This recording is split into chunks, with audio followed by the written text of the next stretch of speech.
Nipton Reservoir, Leicestershire. Without doubt one of the most beautiful locations to fish for carp in the UK, and the perfect place for the Free Spirit team to convene. Many of the swims are only accessible by boat, which in itself makes it a great challenge.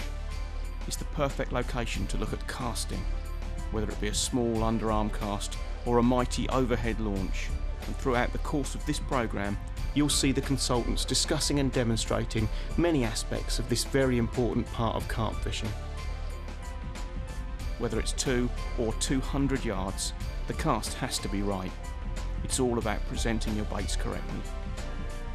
A single cast can make the difference between catching and not. It's as simple as that.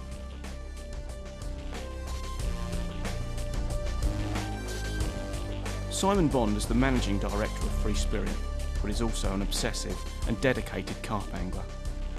For a long time, Free Spirit has specialised in rods, and we're probably known as producing some very good casting rods.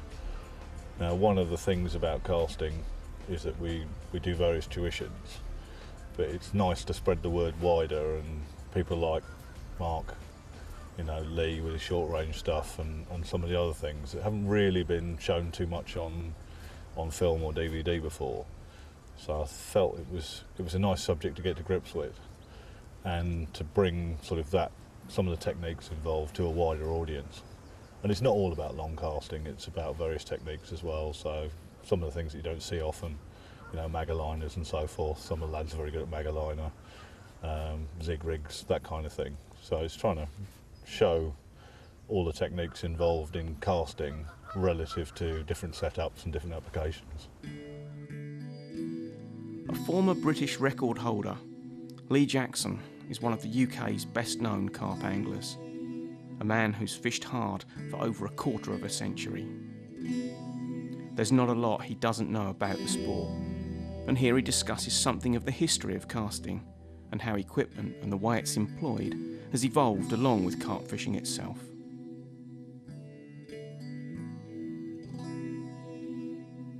And in the early days, I think a 1 3/4 pound test curve rod was considered the average. 8 pound line and no heavier than a 2 ounce lead.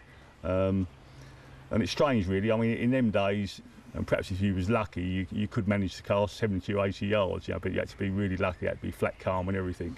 Then most of the rods were glass fibre, hollow glass fibre. And then like the carbon thing started, and it made casting so much better. And then really, rods gradually crept up in test curve. They went up to sort of, the average test curve was 2 1/4. Occasionally you use heavier leads. People discovered like sort of using, taking a leaf out of the Sea Angler's book and using shock leaders, and really scaling down the main line to sort of 4 pound lock main line even, on weed-free lakes. Suddenly you could cast in excess of 100 yards. And like materials of rods have evolved so much, reels have got better. But now it's funny really, when I stroll back onto some of those lakes and looking at sort of distances that I used to sort of really struggle to get, and then all of a sudden it's just a little flick, It really does sort of show you how tackle as rods in particular and have sort of improved, By what you're going to use. If you're going to be fishing sort of lakes that you haven't got to cast much in excess of 100 yards, then the ESs are fine. A nice 2 3/4 pound test curve rod, and then sort of, don't put a whacking great big pit reel on it and sort of unbalance the setup. Put a nice sort of, nice size reel on it, and it'll be a joy to use. But no, the casting nowadays, it's, the sky's the limit really with the casting. It's, there's so many good casters out there, and like taking the instructions of people like Mark and Miles and whatever, everyone's casting can improve. And but one of the main things is down to practice. Like a lot of aspects of things in this world, practice does make perfect.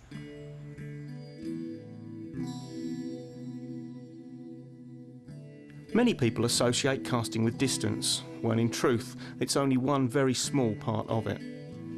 Pete Castle is a well-respected angler who tends to specialise in margin fishing, perhaps where overhanging trees present a problem. The underarm cast is one he's used since he first started fishing, and one that has, in that time, landed him many, many carp.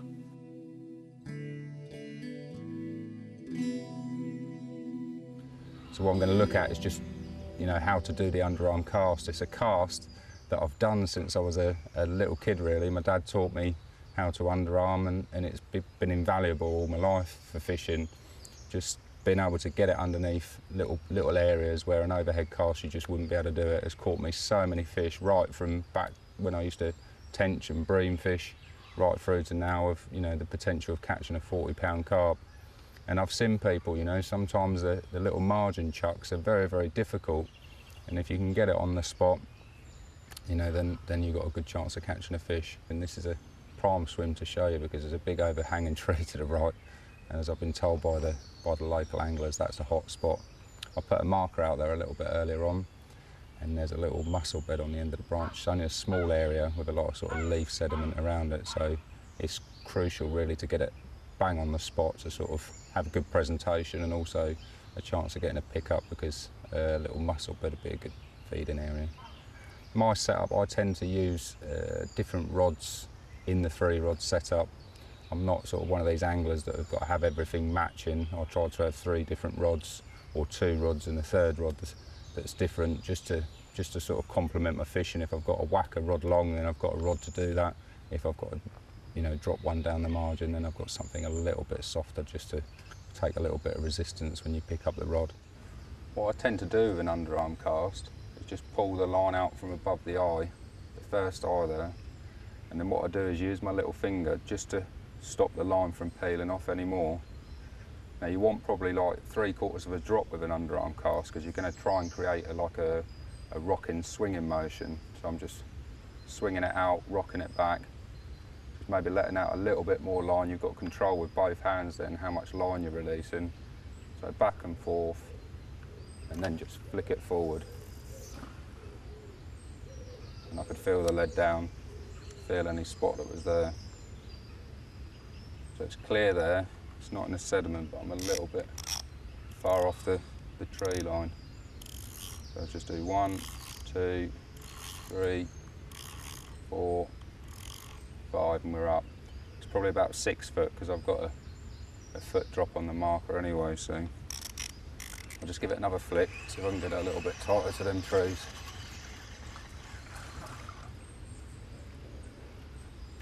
So again, just make sure the bail arm's at the bottom so you've got plenty of space. Just pulling the line from above the eye, just touching my finger on there just so it's not peeling off. And go. Yeah, it's a nice fud there, I think I'm right on it. Yeah, it's clear. Just pop the marker up.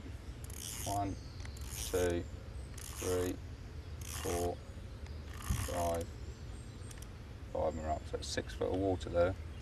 Just to give you a little gauge of how deep it is, you know. So now I've got the marker out, I'm just going to put on a little lead, little 2-ounce flat pair.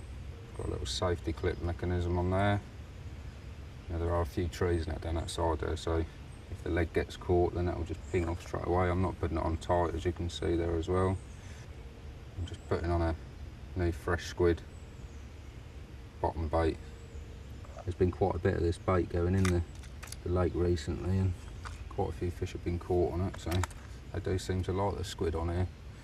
It's a little bait stop just to hold it on. Nothing too complicated. Little fluorocarbon hook link and a size 8 wide gate, just knotless knot on there. I've just got a little bit of putty in the middle of the rig just to pin it down. A real good tip for casting is funnel web. I've used it for nearly all of my fishing now. The main reason is because I like to use quite long hook links.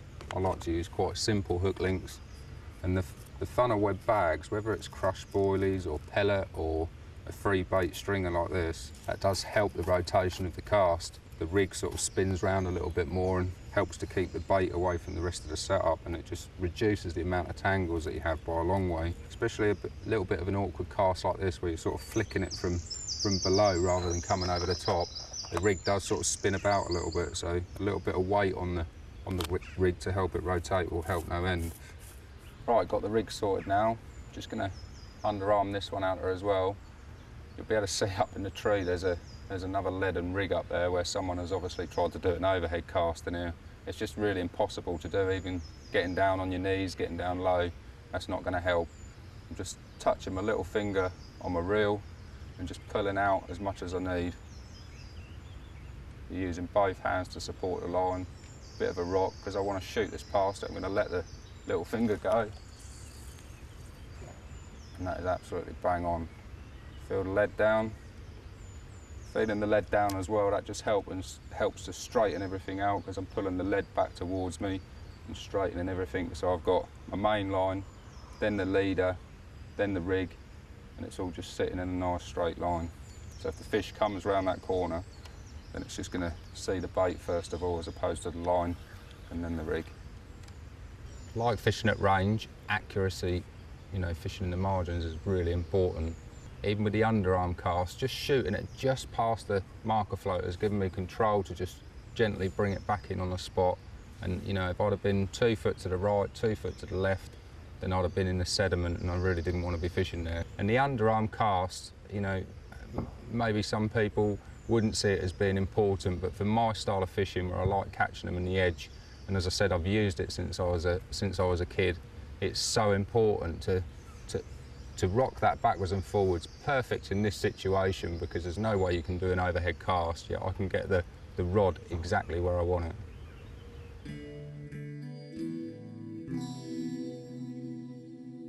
Stalking carp, by its very nature, will always be an exciting way of fishing. And here Sean Harrison demonstrates how you can catch fish from under the rod tip using a small 8.5 foot stalking rod and centre pin. Obviously, you need to keep disturbance to an absolute minimum, and it's here where Sean's many years of experience come to the fore.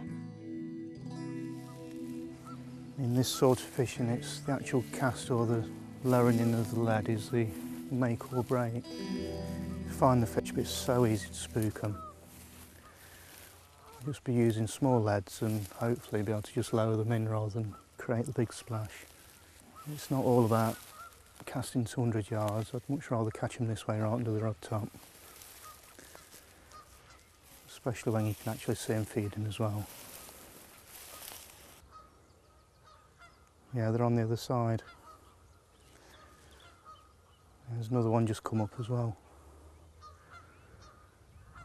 Well, that probably makes sense because the sun's going down behind me. They've gone onto the far side of it, which is getting the last rays of sun. We've only had a few warm days this year, so obviously still enjoying getting the sun on the backs. If the mountain won't come to Mohammed, we'll go to the fish.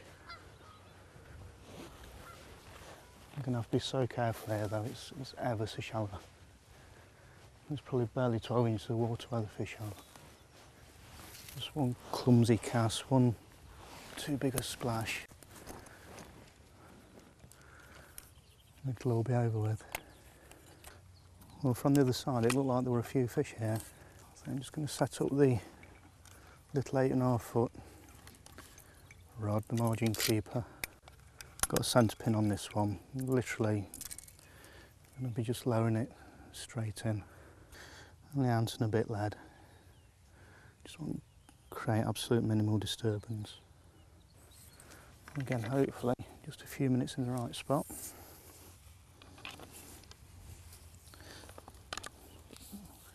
It's going to be more beneficial than a day in the wrong one. Just move up to these fish here. So fortunate, I've got all this long grass and just off their field of vision. Just need to get this in now without spooking them. It's so important to get this right first time. I'm going to swing it out and break it quite heavy to just let go it nice and quiet. There we are. The fish that was there, it's not bolted off at all, so we've got away with that one. I'm just relying on the hook bait at the moment. In fact, there's a lot of bubbles coming up from that one.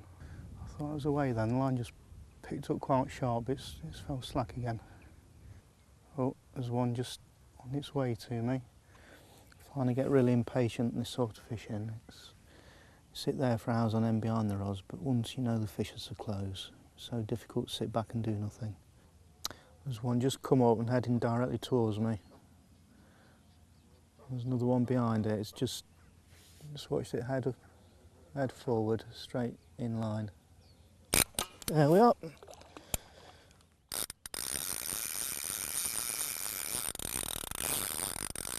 Excellent. As I said earlier, a few minutes in the right spot. A lovely little rod. 8.5 foot free spirit.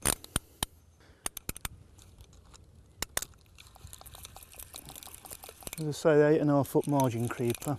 I had some really good fish on this. In fact, I christened it on a 30. First fish I ever had. A little dumpy one. And that's about where I hooked it, where it is now.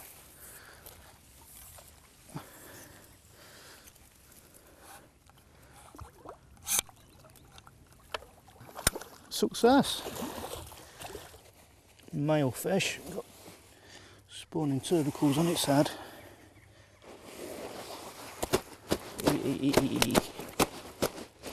Calm down. And the sling mat that I used to carry the tackle around in is now being put to its normal use. And quickly see what it is before we drop it back. It's hovering 20-ish, but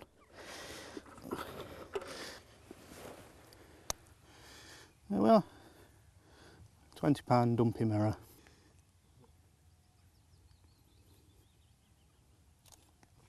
Proper margin caught carp. Fortunately the cast didn't spook it. A bit of an awkward margin here, but with the sling mats it makes it so much easier to return them. A little bit of water on its nose.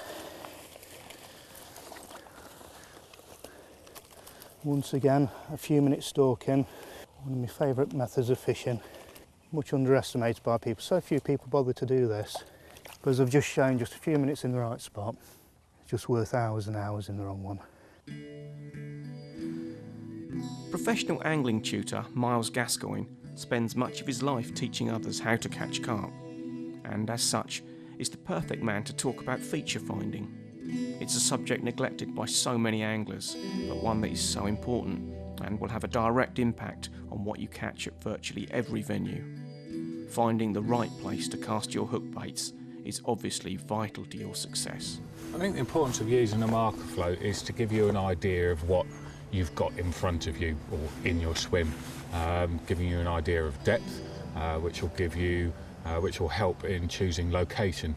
Feature finding is going to give you an idea of depth. Also, will help you understand what the lake bed is made up of. Is it weed? Is it thick weed? Is it just a little bit of weed? Is it gravelly? Is it silty? Is it clay? What is it? The main line that I use on the reel is braid, and it's almost pointless feature finding or marking, whatever you like to call it, without braid. I use 30-pound braid. I then put a shock leader on it. Either this 30-pound, which I think probably does the job well enough, armour cord. It's very, very abrasion resistant, comes in a nice tidy little spool, and I join it onto the braided line with a back-to-back grinner knot. I don't think it matters how far you're casting. A finger stool, something like this, you can buy it from a chemist shop. I think they're $1.99, something like that. They're good bits of kit. They do wear out, but I find the thinner ones protect your finger enough, but they give you some sensitivity, because you need to feel that line and the pressure on it as you make your cast.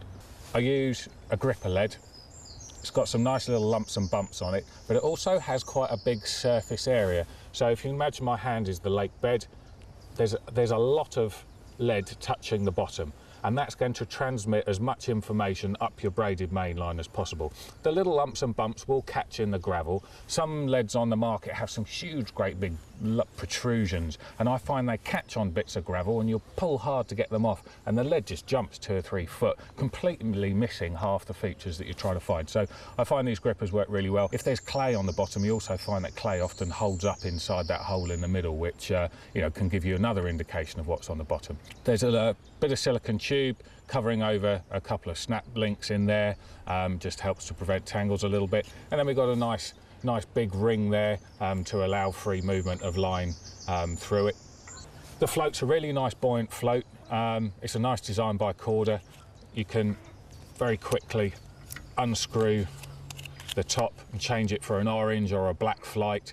You look at it and there's that sort of shimmer of little ripples, and you'll find that this yellow colour is actually rubbish and you'll want a black colour. It really does stand out. Other conditions, an orange, sometimes this yellow colour works well. Today I've got the reflection of the trees on the far margin in the swim in front of me, so it's quite dark, and therefore this yellow colour is going to stand out the best. One thing that's really important is as you cast out, your setup will look like this roughly as it's flying through the air. If you just let that just splash down on the surface, what you'll find is that the float will wrap around here a couple of times, tangle, and it will hit the bottom, and you'll be able to drag it back to establish what's on the bottom. Then you'll want to see where that is and establish the depth, and of course the float won't come up because it's tangled. So the answer to that is, and this really is to me the only answer, is to feather your cast. And by that I mean when you're casting, just before it lands, using your finger, just gently touch the edge of the spool. It slows down the progression of the lead as it's in flight, so the lead will slow down, the float will come up to here, and you'll want to do all this just before it lands, and then as it hits the surface, the lead is tight against this ring and there's no way that it's going to wrap up around your main line. So it hits the bottom, you can feel what's on the bottom, and then we can allow the float to come up to establish depth. Now she flies, and I'm feathering it down to make sure that we don't get a tangle.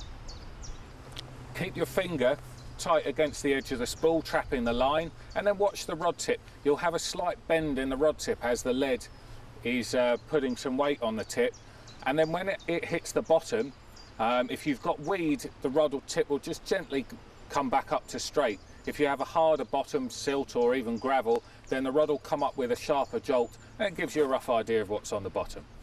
I take my finger and hold the line, and then hold it against the blank. The blank is a little bit like a drum. It just amplifies all the vibrations, being carbon and hollow, and then the braid having absolutely no stretch in it as well helps you gives you a better idea of what's on the bottom. Then as a visual aid, you can watch the rod tip, and as the rod tip's coming back, I'm watching to see whether it's just got a smooth bend in it, which it has at the moment, and I'm feeling a sort of soft silty clay bottom. And then I'm going to see whether it locks up at all, which might indicate some weed, or whether there's some sort of vibrations, more sudden vibrations, as if there's some gravel or rock. So keeping my finger against the blank is going to give me the best idea of what's down there. I'm keeping the rod low as well. I see quite a few guys doing it like this, up in the air, and I feel that it just pulls the lead up off the bottom too much. Keeping the rod low, I think, is going to keep the lead set up along the bottom and give you the optimum indication of what's there. Now, I'm just feeling a few lumps and bumps as if they're sort of rocks and gravel. So what we're going to do is see what kind of depth we've got there, and also give us an indication of where that is out in the lake, more of a visual indication. So the way to do that, half a turn on this reel. If you're using a bait runner, you might engage the bait runner. Then take hold of the line and pull it up to the 1 foot marker. Now your float should be 1 foot off the bottom. 2 foot, 7, 8. Okay, so the float's just popped up at 8 foot. What's really important is that you keep the rod in the same place. As you can imagine, if I move the rod more towards the float or further away, that's going to alter the amount of line that the float's coming up and down. So once you've found that feature that you want to establish the depth at, make sure you keep the rod pointing in the same position and pull the line out until the float reaches the surface.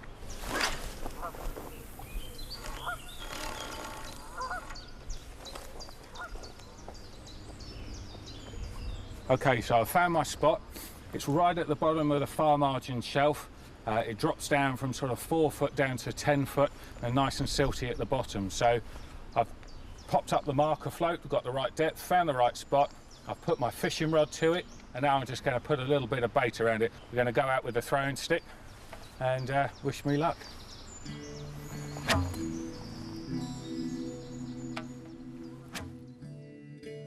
Spodding is a part of carp fishing that's received an awful lot of press in the past few years, and rightly so. It offers the angler a real fishing edge when implemented correctly. Here, 2 times British carp champion Brian Jarrett shows how to cast a spod to the right spot every time. A good, powerful cast is one of the secrets of successful spodding, and with practice, your catch rate will soar. Right, as far as the spodding is concerned, everything is down to exact accuracy. Sort of over the last probably 5 or 6 years, when I've fished a lot of sort of international matches and British Championship matches, you find that because of the number of anglers we've got on the banks now, and when you get into a competition, there's so many lines going in, everything has got to be perfect. So what I tend to do now is I always have 2 bank sticks which are exactly a rod apart. And as soon as I find a spot with a marker rod, I come down to that, I bring it back in and mark it off on the sticks to the exact distance of how many turns, and put a mark on if it's a part turn. I then relate that to the spod rod, so the spod is clipped identically directly over the top of the rigs. So if I'm fishing a zig up in the water, I want the bait landing directly on top of it, because that's where I want all the excitement to be. If you can fish accurately at whatever distance you're happy with, that's what you should concentrate on, and get it tighter and tighter and tighter. 2 rods or even 3 rods on a spot, baited very, very tightly, it gets very exciting at times. When you have your first take, you know that the second one isn't far behind, and possibly the third one, and you can have all 3 rods dancing away at the same time, and I mean it looks and feels brilliant. With spodding and the casting side of it, is you've got to put power in. You're starting off with a spod that's got an amount of bait in there which is quite heavy, and it's quite a thing to pull through the air. It's obviously bulkier than a lead, so you do need to put that early power into the cast. You need to extend your arms so that you're getting the full momentum of the actual arc coming round, and you're always overcasting. If you're looking at spodding 60 yards, you need to look at 80 or 90 yards, and that's where you're trying to put it. Get that power with the spod moving early. As soon as that spod starts flying, then you can start feathering it onto the clip and dropping it onto the spot. But so many times you see people lightly starting the spod off and pushing the rod right out forward desperately to try and get it that little bit longer. It's just so much easier if you put the power in and then feather it down and actually let it hit the clip. Yeah, I mean, there are specialist rods now. I mean, in huge arrays of test curves, I mean, you can go, sort of 5.5 pound, very heavy ones, which are brilliant for range, but the accuracy on shorter range tends to be, you find a little bit more of a job for getting the feel for it. But since Corda have brought the new range of spods out, you've got an extreme range one, which is 10 times easier to get the distance with a standard type spod rod. But they've also brought a very small one out, and that one you can put on, I would say, any 2.5 pound test curve rod, and quite happily, because you're only looking at a small amount of bait in there. But it's a lovely one just to either trickle a little bit of bait into a smaller water, a quiet little swim where you don't want too much out there, or you want a few little patches around rather than one big heavy amount of bait. But it allows you to use a standard rod as well. I mean, a designated spod rod is perfect to have, because there's so many instances you're going to need to use one. Method blasting is a great alternative to traditional spodding, and is something being used more and more on today's waters. It's a very underused approach, and here Simon Bond discusses what rods work best when method blasting, and how to perfect the technique needed to maximise this style of fishing. Spodding first started on a water in Bedfordshire called Elstow, and that was some 17, 18 years ago. And I was actually right in at the start of spodding, basically, and that was when we were making spods out of shampoo bottles and things like that, and that was a very devastating technique. Now, there are certain applications with spodding where, for example, spodding up against a tree line, particularly in a wind like we've got today, it's very easy, if you want to get really close to the trees, to be hanging the spods in the trees, baiting all over the place and so forth. So I've been playing around with using a method blaster, basically. It's quicker than a spod, obviously, because you're not retrieving the spod all the distance you're casting, you're only retrieving it you know, just in the edge. And in the application of baiting close to a tree line, you know, even if you clip the tree, it doesn't matter, the bait goes in the water under the tree anyway. It was something that I felt I wanted to really get better at, and certainly under those sort of circumstances where spodding is tricky, it does have a lot of benefits, and you can put a lot of bait in quickly. And to be honest, it's different bait normally than you're using a spod, because you're using ground baits and so forth. And again, spodding hemp and tigers and things like that has been done and done well on a lot of waters. But putting in a little bit of a different sort of spin, if you like, on it with ground bait, with additives and so forth, gives a different attraction. And in some cases, I think, where they're spooking off beds of spotted bait, because it spreads further as well, it breaks up on impact. I think it perhaps spooks the carp less as well. When you're catapulting the method out, obviously you can break the ball up if you're not careful, if the action of the rod is too stiff. So it needs a rod with a little bit softer tip, you know, like a 4-pound spod rod or something like that propels the bait out without smashing it to pieces, basically.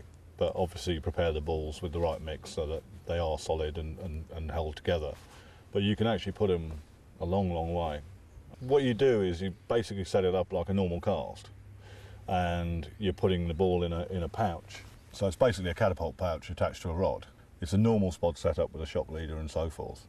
And all you're doing is placing the ground bait ball in there and casting it like you would a normal spod. You open the bail arm and cast normally, but obviously as soon as the ball is released from there, the pouch just falls, you know, 10 yards in front of you, and retrieve it, and away you go again.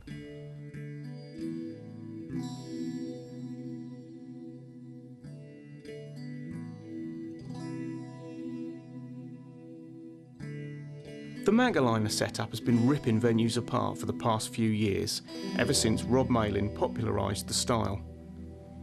The importance of the way the rig is cast, however, and the tackle that's used is vital to its success, and here Rob Marsh and Lee Merritt, noted carp match anglers of distinction, explain in more depth how to get the best from this devastating method. The Magaliner requires a fairly specific approach, but the results make the extra effort well worthwhile. Maggots have made a real resurgence in carp fishing lately, and the Magaliner setup is playing a large part in that.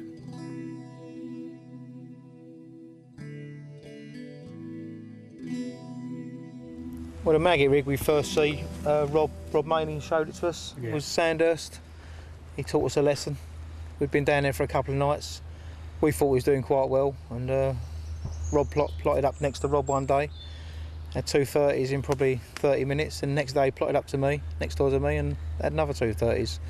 People look at it and they've read about it a lot. It's not till when they see it in real life that they realise how simple it is, and they can do it. And you can, with the right equipment, right rods, the right reels, you can cast it 120 yards. Found that really a lot of maggots doesn't really work. You're better off slowly building the swim up.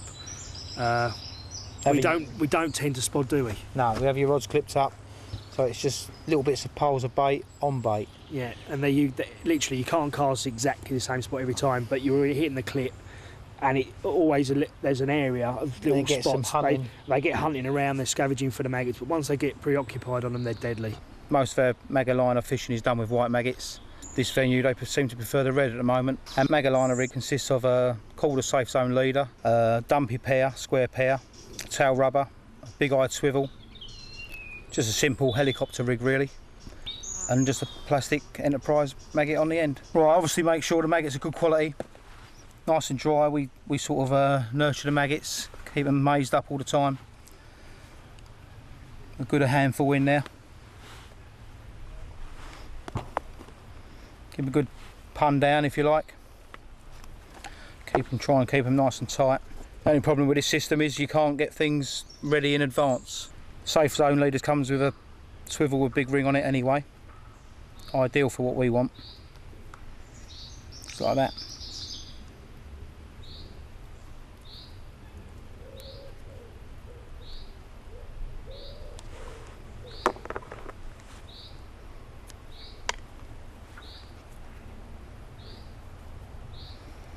Two maggots on the hook.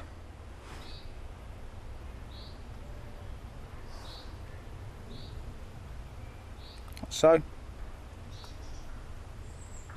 just nip the bag, try not puncher any maggots in the bag, because that makes the PVA obviously dissolve. That'd be ready for casting. I think if you don't hit it hard and you don't sort of give it sort of a good cast straight away, it tends to die, and then you're just wasting maggots and you're getting them where you don't want them. So literally, I just let the clip, make sure that I hit it as hard as I can, feather it down just before it hits the clip, make sure it hits the clip every time, so I know it's on the same spot. Nick that back in there. Again, try not to get the maggots.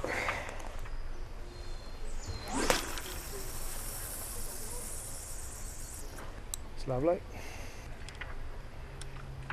Right, what we're going to do is drop it in the water to simulate someone casting it out. One of the benefits of this rig, even when you're casting 120 yards, is the hook bait is captured in the PVA, and they never ever tangle. It's all in one solid, one big lump. As is the water, you just know every time it's not tangled up. Really good and really confident about casting that rig out 120 yards. Here we see Pete Castle trying his luck with just a couple of rods, using the roving approach.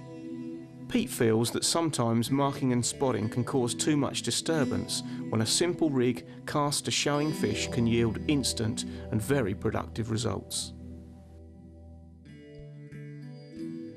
And I was really struggling up at the other end of the lake. It seems like the wind pushing down here and the warm conditions.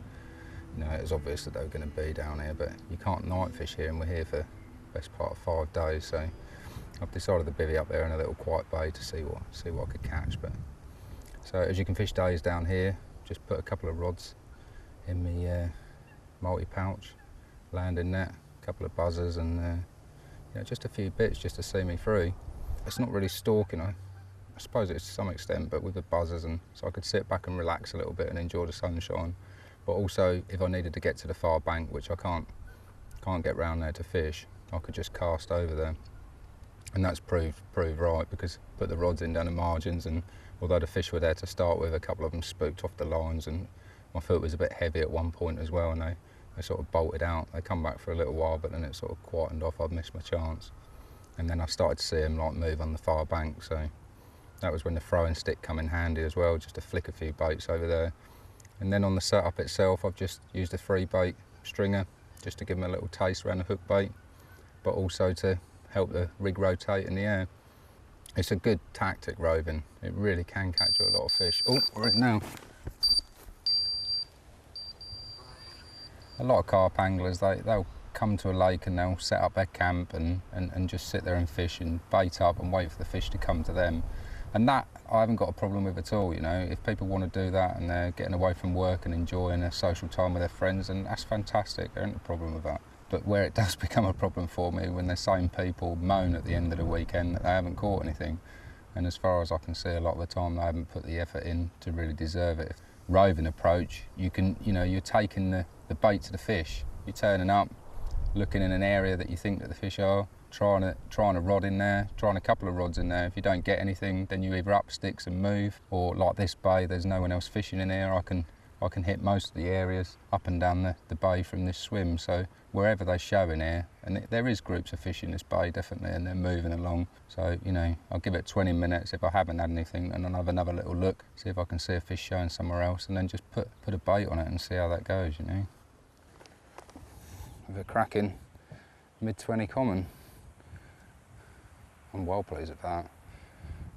It's a fantastic approach, roving rods. Summer or winter, if you can put a bait close to the fish, there's a good chance of you catching them.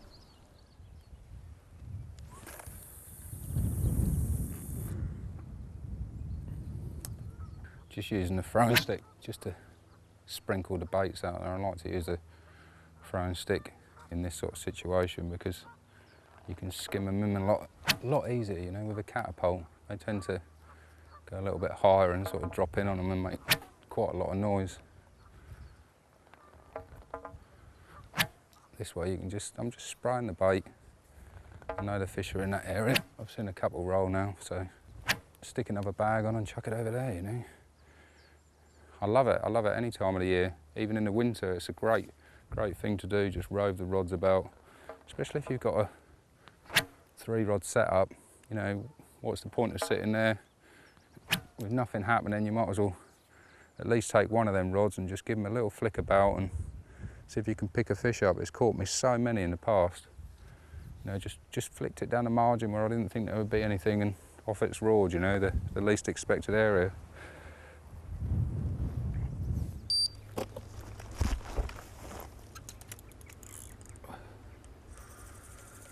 Yes, we're in. We're always carting up the lake fairly hard, right? Pete went on to have a couple more fish with the roving approach, but we're now going to go back to Brian's swim, where he talks about a method that over the years has proved devastating for him, but one that needs careful application. It's time to go zigging, and Mr. Jarrett is the man to talk to.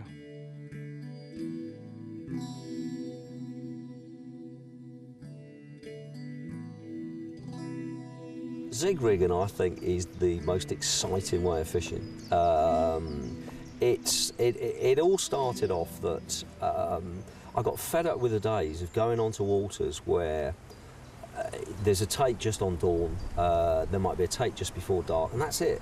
Now, you can't tell me that the carp are only feeding at those times, because you go out in a boat or you get up in a tree and you see these fish sort of ambling around in the upper layers of the water, or where you get high pressure where they're all pushed up. I mean, obviously that's a very comfortable area to be. But the one key thing that kept coming back was the top 2 foot of water was the hot spot. The number of occasions that you sat there on the same spot as well. It's not. I tend to sort of move a zig around an area, but also if I've got a baited area, I'm much happier fishing a zig over the top of bait. So once I've found a spot and I've baited it up, I'll normally stick one straight up on a zig before I start spodding, so I'm actually spodding over the top of the zig. The number of times that goes off, literally within the after the first spod come in, you're halfway back in with a spod and it's gone. You know, the fish spend an awful lot of time in that upper layer, and I think the majority of the day you've got your rigs down there and the fish are nowhere near it. Floater fishing is an important side to your angling, but I think a lot of the times if you look on the zig side, it's not a wasted rod. I keep getting people saying, well, yeah, but I don't like zigging because it just feels like I want my rigs on the spot. Well, fish them on the spot, but actually fish them up in the water, because a lot of the times these fish will come over your spot and they're actually circling around over the top of it. I've seen it so many times, and then you sit and wait and think it's going to go in a minute, and just before dark off it goes, and you think, I've waited 7 hours for that. Most lakes, the top 2 foot of water never gets fished, and I love it now when you walk onto a water and say, oh, they don't take zigs here, mate. I mean, the first, that's normally when 2 zigs go out and the third one on the bottom. Okay, I'm just bringing the zig back in at the moment. I've had it over there on the far bank. I think what I'm going to do is just drop it. The centre section through the lake's about 12 foot deep, so we've got a 10 foot zig on it just to get that 2 foot of the top 2 foot of the water. So there you go, 10 foot zig, little bright pop up. And lead size, I don't think it really matters on your lead size. I mean, a lot of people say use the lightest lead you possibly can. I've never really found that. I tend to use very strong indicators so that the line's really under tension. And on a single beep on a zig, I'll strike it, or not strike it, but pick the rod up and lean into it. Okay, so we're just about ready to recast this zig. Now, obviously, if you've got background like this, which is just wood chippings, you can lie your rig on there, it's not going to snag anything, and it's going to go out there quite easily, so that's not a problem. But if you've got background like this, where you've got bits of brambles and stinging nettles and all sorts of things, if you lay your rig on there, obviously it's going to catch on that on the cast out, which is no good. So what we do in that situation is literally just take a bucket lid, place a bucket lid behind you, and then just pop the rig on top, and that's it. And then just get in your normal position, extend your arms, and then smoothly just casting through and just stopping it on the clip so that the whole lot's going to sink down really nicely, throwing the rig away from the lead, and you're perfectly presented. So just set that indicator on there, so that's pulling back on there all the time. The first beep on it, we can pick it up and we know there's a fish on there. Mark Hutchinson is known throughout the carp fishing world as the king of long-range casting. Mark can launch a bag well in excess of 200 yards, quite some distance. but the technique he uses is one that he's developed over a number of years. Here he talks through both his tackle and his casting technique. Just don't expect to see these casts land as they head for the horizon. But even for Mark, it's not all about distance, it's about perfecting the technique, so he can apply it in every fishing situation. You know, people say to me, why do I want to cast long range? If you can learn to cast, 200 yards, say, when you come to fish at 150, it becomes easy. It's the biggest thing I've noticed that people, when they can fish at 150, and that's their maximum, they start to struggle. Then what happens is these things start to go wrong. I've been through the tournaments I've been through. They use a zip lead, all that sort of style, which is the tournament leads as we put it. I've tried them all, and without doubt the zip lead outcasts dumpy pairs and stuff like that. So I always go for that. Obviously you've got to put your baits out there, which is that becomes probably the harder thing to do. I use the quarter spods. At Brentwood Show or this January just gone, we've done 196 yards with the quarter spod, which is a long way, and that was across grass, so it's all legit 10-pound line. They fly like a dream. Use your braid, especially when you're spodding. Have fingers get wet, make sure you've got leather finger stop. This is an MCF finger stop, so anyone's overused the MCF ones. That's had about 10 casts a day, and you can even see now even on that, but that's got a bit of a scuff mark on it. And I'm not lobbing it massive miles where I'm doing it, but I'm still going to fair away, so you can see what it's going to do to your finger. If 200s, higher sieves and stuff like that, definitely 50mm ringing, because they're designed for long range fishing. And I've gone out and cast across the field with 40mm ringing and 50mm ringing, and I've proved it at the tournament, casting a 50mm ring outcasts a 40. My technique is slightly different to what I call a basic overhead chuck, because a basic overhead chuck is a lot of people stand with their feet square to the water, trying to get accuracy, and they stand literally with their arms, with the right arm bent, the left hand out, and they're doing what they call a classic push and pull. The difference with my cast is I put all my weight onto my back leg, I keep my right arm straight, because I'm just trying to use it as a pivot point, as far back as I can get it, left hand out straight, I'm looking at 45 degrees, that is the optimum. If you get 45 degrees, if a spod goes up at 45 or lead, it will come down at 45. If you lob it up high, it will come down. It's just like that. If you come too low, it doesn't get the right trajectory. Now, with my cast, there's a little bit more to it as well. What I try and do is try and get as much body weight, because when I first started casting against people, I was only 9 stone and stuff like that. So I'm trying to get as much body weight as I could into it. And to be honest, my dad's always said, I've always done it from day one, is that what I'm doing is I'm coming onto my back leg, and as I go forward, I lift my front foot, and as I'm placing my foot down, because I've got a very slight bent back leg as well, I'm actually pushing my body weight forward. And as I'm coming over, I'm actually pulling in with my left hand as hard as I can into the chest.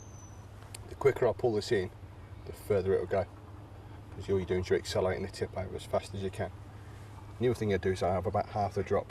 On something like the highest 200s, highest if I have half the drop of the rod, whether it's a 12 foot or 13 foot. A lot of people have too short a drop. They're thinking, I'll compress the rod quicker. I guarantee you, with practice, you'll go further. It's really not being scared to hit the rods as well. Most people are scared to hit the rod. If the rod snaps, overhead chuck in, send it back. It's not up for the job. It's as simple as that. What I'm going to be doing is, right arm nice and straight, I'm going to line myself up the target, and I'm going to look at 45 degrees. 45 degrees is literally straight through my left hand. So once I've lined myself up, all I'm going to do is I'm going to lift my front foot, and as I'm coming forward with my front foot, I'm going to pull in hard with the left. And that's all the time looking at 45 degrees. So I'm going to show you a cast now, and then you'll see what it goes like.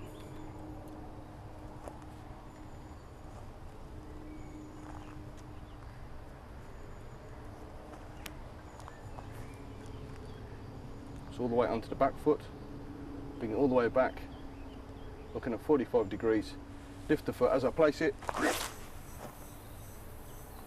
pull it down hard.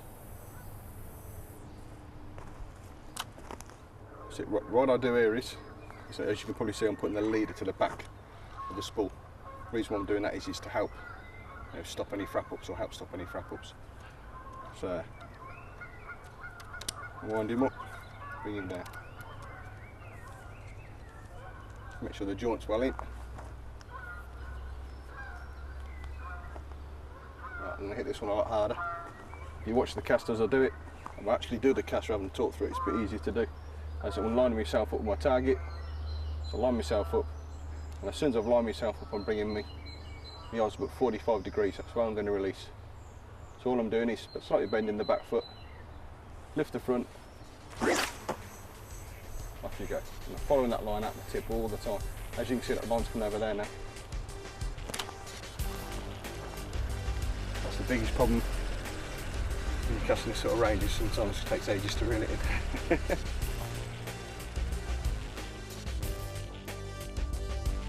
Over the course of this programme, we've seen many methods of fishing, all of which have required their own casting style. Everyone has their own way of doing things, and we'd encourage you to find what works for yourself. But to point you in the right direction, here's just a few tips you may want to consider from some people in the know. Top tip for casting, always use a casting glove. I think you see a lot of people on the bank nowadays that are desperately trying to hit a range, and as soon as they pull through on the cast, you can see them releasing too early because the pressure comes up on that finger, and I don't care how hard your finger is, there is a point where you will release because you know that if you leave it any longer, it's going to start cutting into your finger. Always feather the line when you do cast, but then also feel for a drop on the lead. It's the most important thing. If you don't feather it, the chances are you will get a tangle, although when you retrieve it, it doesn't actually, it'll come back as if it wasn't tangled. But by feeling the lead down, you also lay the rig out so you get better presentation. The other advantage is obviously you can tell what you're fishing over. If you get a nice donk, you know it's a harder bottom. If it's a bit softer, chances are it's sill. You can also watch the rod tip with the bounce. If it bounces, you know you've landed on something hard, but that's definitely something that I always do. I mean, one of the most important aspects of my fishing is feeling my lead down through the water. I'm not happy unless I feel that lead tap the bottom. What in effect you're doing, you're casting, and as the lead hits the water, you're sort of putting the brakes on, feathering it down, and just sort of lowering the lead down through the water until you feel that little donk or not. One of the classic things I've seen that people do when they're casting, they underfill their spools. And certainly what I would say is, you know, that's 12-pound line on there. Don't be afraid to perhaps slightly overfill it. You know, you'll find out when you first start casting with it if you have overfilled them because you'll bird's nest and you'll tangle up. But certainly, you know, I always load up my reels. So it's almost waiting to zing off the reel, and it gives you extra yards. You've got to feather your cast. It doesn't matter whether you're spodding, whether you're chucking a marker float out there or putting the rig out. Feathering a cast does a good number of things. One, it controls the distance that you're casting. Two, it's going to slow the lead or whatever it's spod. It's slowing its trajectory so that when it lands on the surface, it's not flying forward at great speed. It's slowed it down, so it's almost like you're dropping it in as opposed to it flying in, you know, which is going to make a quieter landing, spook the fish less. But the one single tip that I've been given and which I use now is to aim high. I see too many people actually aiming at the spot they're trying to land it on, as opposed to aiming above that spot. You know, the lower you aim, the less distance you get. It's as simple as that. If you aim high, keep that action nice and high as well. Generally, you can get it out there that little bit further, and you maintain your accuracy. I tend to use a lot of PVA, little funnel web bags, bigger funnel web bags, you know, whether that's crushed boilies, whole boilies. And I suppose I put them on the rig all the time because I like that rotation factor on the cast. I've always liked it since I was quite young, you know. But with a bag, you can see the rotation sort of going around a bit like a helicopter through the air. And then just at this time when it's going to hit the water, I stop it, feather it down, and I know that everything is bang on. I'm not a massive distance caster. I don't tend to do a lot of that type of fishing, but the reason I really like the extra backbone that the Hi-S has got is because I can control the direction of the cast a lot easier. I can steer it a little bit better. I've got control of the line even in quite sort of strong winds. You can almost like bend it round with a rod that you know that isn't sort of flopping all over the place. You can't fail to mark that line, even if you're just going for a day. Why cast out and then not know where you've had that bite from? If you get that one bite, there's a good chance you're going to have a second. For accuracy casting, I always line up with the butt section of the rod like a rifle. Look straight down the rod, bring the rod straight over. It can't go anywhere other than straight. What I try and say to people is just to try and get the baits on the money. If it's not on the money, reposition it. It's okay being able to cast a long distance, even short distance, but get it on the money. and that should hopefully catch you more fish.